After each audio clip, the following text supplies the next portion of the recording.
Hi, my name is Sophie Mizak-Goozmer, and before I begin, I would like to do this in loving memory of my mom and dad and my brother.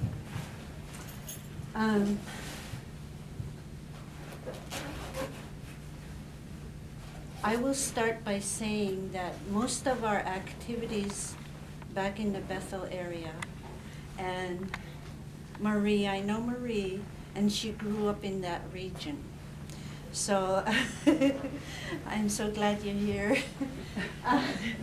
But anyway, let's see. The purpose of the summer camp is where some of my stories will be, is to gather fish in the summertime so that you could have it for the winter storage. When you go into, and it only is in the summertime that this happens. And the first fish that arrive, help me Marie if you can too sometimes, is the king salmon. And they are, as you know, they are very big and they have a lot of parts to them. When we have a king salmon, we utilize every part from the head to the tail except for the inside, the blood and the guts. One time I asked my mom, why do you get rid of the blood from the king salmon and, on the inside? And she goes, well, the reason why we do that is so that the worms will not, or the flies will not be attracted to the fish as much. And that's why we do that. So after the king salmon come the reds, and then somewhere the dog salmon comes, and then at the very end the silver salmon comes. So, and our camp is far away from the city of Bethel. It's not nearby, it's away from the city. And sometimes when we camp, our relatives are from other villages may camp with us. So that might be the only time we will see them because we're camping together. They're on that side and we're on this side. So that's what the summer camp is like. When you first disembark on the camp, you will come across a little tiny bluff that might be similar to that over there. And then on top of that is the grass. And so when you light upon it, on the right side will be where you gut the fish and cut and then get ready to hang and dry. And then on this side will be where you dry the fish. And not very far from that would be the smokehouse. After they've been out for 3 or 4 days, if the sun is out a long time, then we put them inside the smokehouse. So that's what our fish camp is like.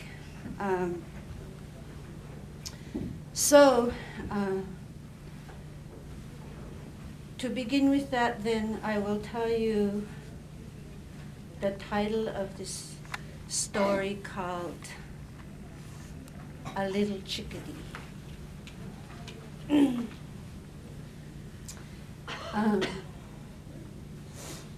And the setting is we go into the smokehouse when that happens. But before we get to Little Chickadee, I worked in a department where several workers of mine would go on vacation because the apples were ready in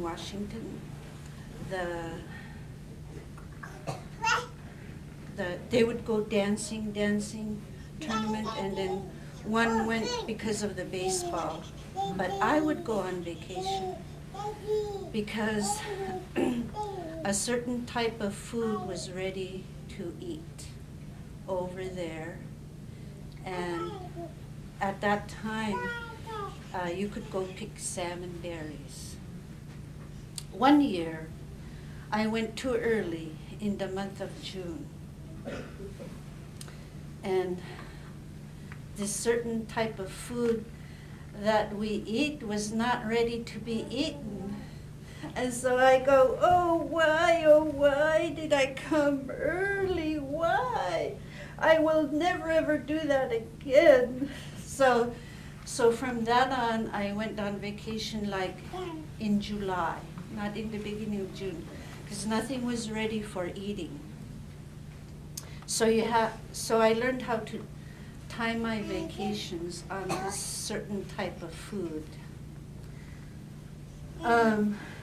So thus begins the little story of a little chickadee. When you're about that age, as the child was over there, like 3 or 4, you are sitting by your mother. Let's see. Let's say mother is right here. And I'm right here. I'm 3 or 4 years old. And there's a big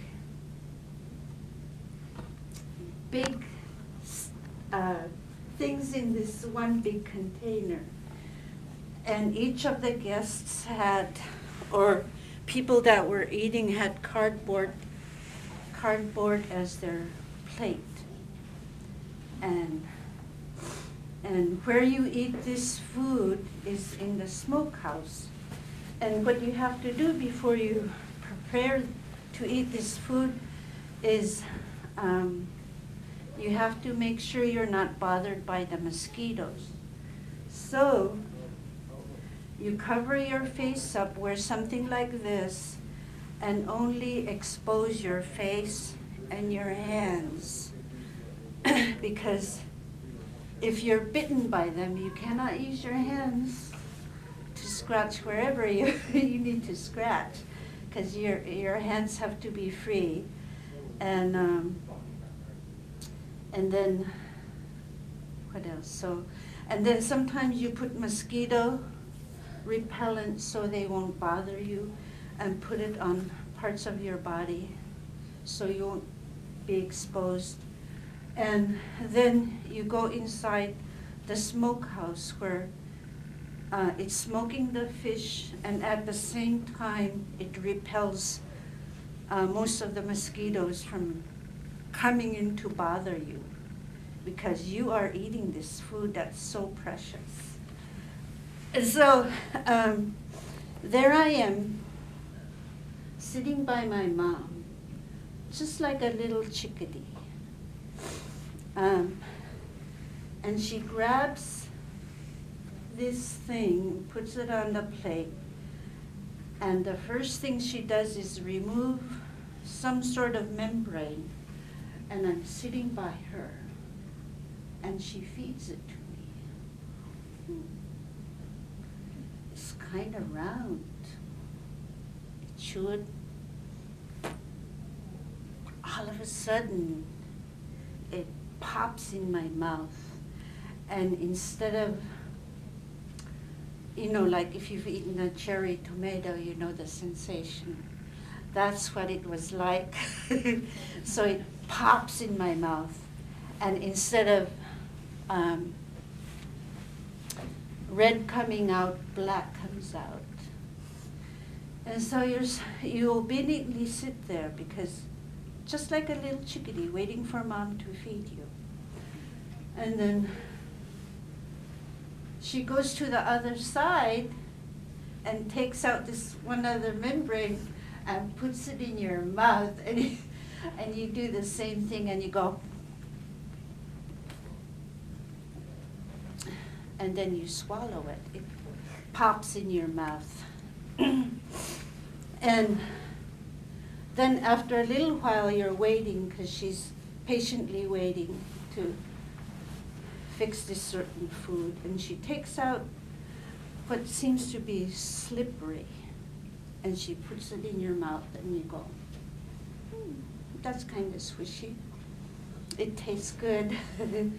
And then after a little while, after she eats this food, then she takes out a white substance, and you put it in your mouth, and you go, crunch, crunch, crunch, crunch, crunch, crunch, crunch, crunch, crunch, crunch, crunch, crunch. And so what my mom was feeding me was a rotten fish head. Oh. That you cured under the ground for a while, and the first thing that comes out is the king salmon.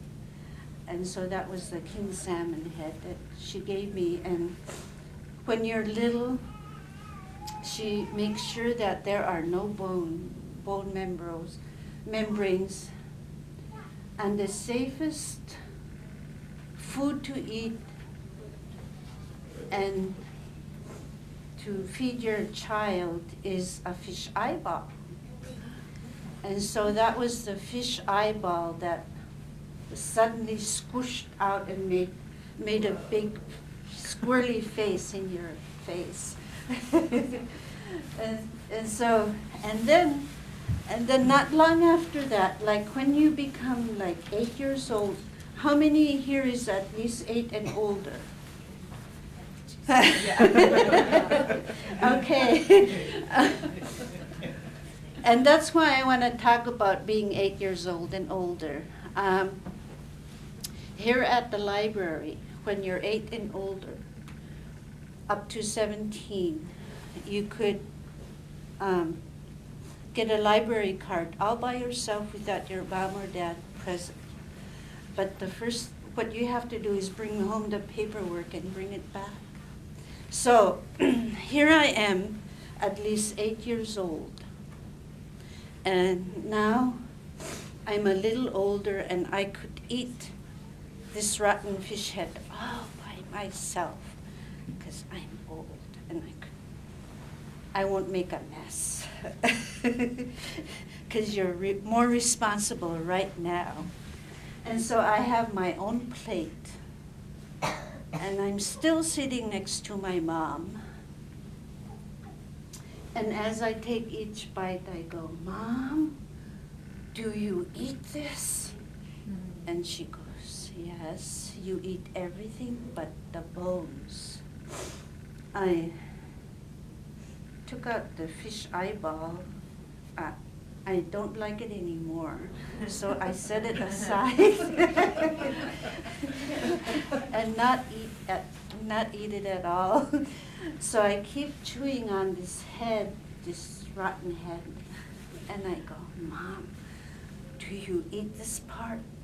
And she goes, yes, you eat everything but the bones. And every bite I took, I'd say that, and she would always reply, you eat everything but the bones. And what's so nice is she didn't go, yes, didn't I tell you you eat everything but the bones? She always was very calm, and she would always say, you eat everything but the bones. And so that's the story of my little chickadee.